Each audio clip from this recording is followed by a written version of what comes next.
आज आपने मुझे भी माहौल को साफ़ रखने की नसीहत कर दी।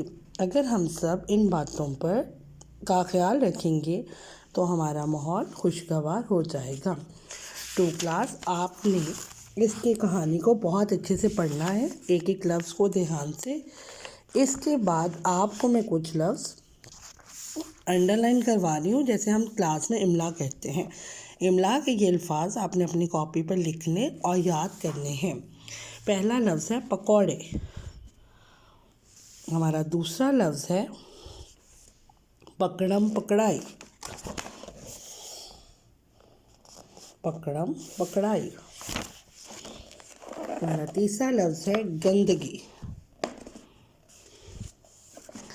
हमारा चौथा लफ्ज़ है नुकीली।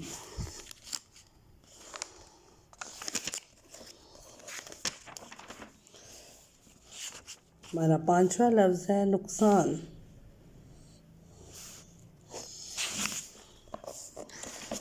थैलियाँ।